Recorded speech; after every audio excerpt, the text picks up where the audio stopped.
Ouais, ça clignote, donc je suppose que ça marche pas.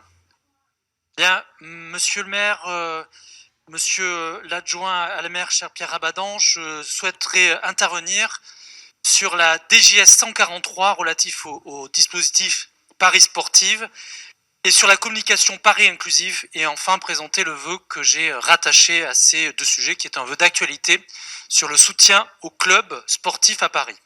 Je voudrais tout d'abord vous dire toute notre satisfaction et notre soutien à cette volonté de tendre vers l'égalité dans la pratique des activités physiques et sportives à tous les niveaux. D'abord, l'égalité entre les femmes et les hommes. On sait que la domination masculine est très présente au sein du sport et que nous avons encore des bastions à gagner pour les femmes. Je pense à certains sports qui ont d'ailleurs été médiatisés, comme le rugby que vous connaissez bien, comme le football, ou d'autres sports où nous avons besoin de regagner le terrain pour les femmes. Et cette bataille, c'est d'abord une bataille de créneaux. Créneaux dans nos installations sportives, que ce soit dans les gymnases ou sur les terrains. Et donc, nous allons prochainement avoir le renouvellement des conventions d'occupation dans les installations sportives. Nous devrons être très attentifs à la place des femmes. Je voudrais dire aussi que la capacité d'accueil dans nos installations et la forme d'accueil doit être bienveillante pour les femmes. Nous allons prochainement célébrer la journée des violences faites aux femmes, et malheureusement, encore une fois dans l'actualité, nous avons des cas de viol, de violences très graves dans les installations sportives, et récemment à l'INSEP, qui est dans le bois de Vincennes en ce qui concerne le judo. Cela nécessite un changement de règlement intérieur. Ça nécessite aussi que dans nos conventions d'objectifs avec les clubs, on tienne compte de cette question de la violence faite aux femmes, et notamment en insérant des modules de formation pour les cadres et les dirigeants. Et j'irai même plus loin. Quand des clubs ne se soumettent pas à cette volonté de lutter contre les violences faites aux femmes, qui ne se soumettent pas à la volonté d'égalité, eh bien peut-être qu'il faudra qu'on leur retire les créneaux que nous avons dans nos installations. Vous évoquez enfin dans cette communication la question des personnes en situation de handicap. C'est aussi un enjeu formidable que nous devons relever avec l'accueil des Jeux paralympiques.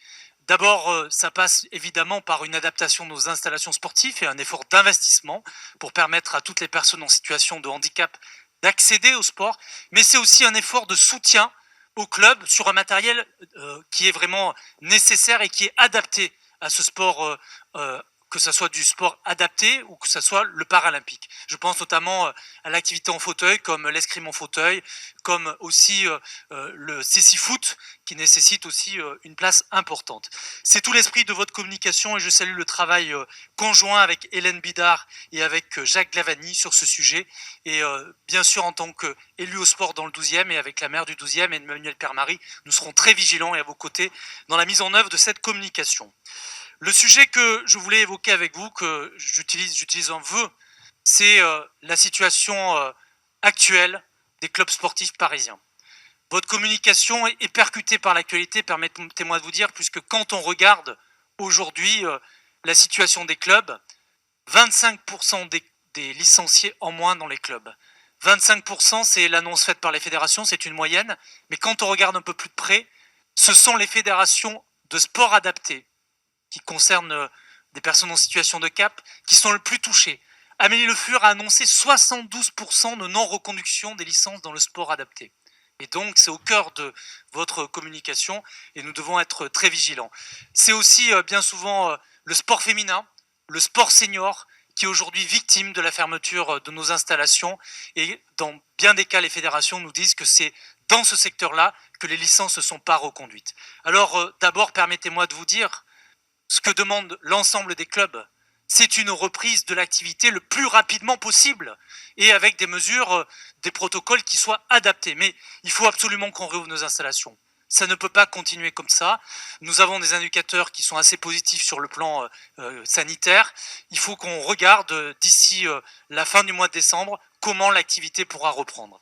La deuxième chose qui est demandée par les clubs, évidemment, ce plan de relance. Alors, le vœu que j'ai déposé, qui demande d'interpeller l'État, a été percuté par l'actualité, puisque hier, le président de la République a reçu des acteurs du sport.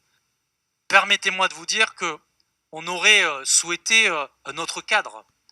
parce que le président de la République a choisi ses interlocuteurs, principalement des athlètes de haut niveau, comme Tony Parker, Monsieur Lavillenie, et j'en passe, principalement des acteurs du sport privé, principalement des acteurs du sport professionnel.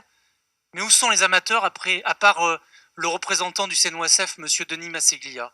Moi, je souhaiterais que dans une situation d'urgence très critique, où on alerte sur la disparition du sport, des clubs, eh bien, on relance des assises nationales du sport et qu'on mette autour de la table tous les acteurs. Tous les acteurs, c'est d'abord les collectivités territoriales.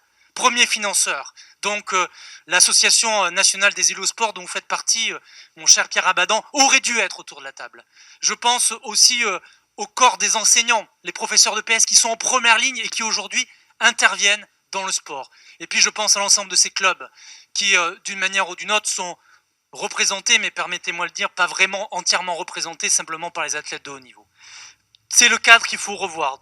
On a l'impression que le président de la République, dans l'urgence, a essayé de faire un effet d'annonce. Alors les annonces, elles sont claires.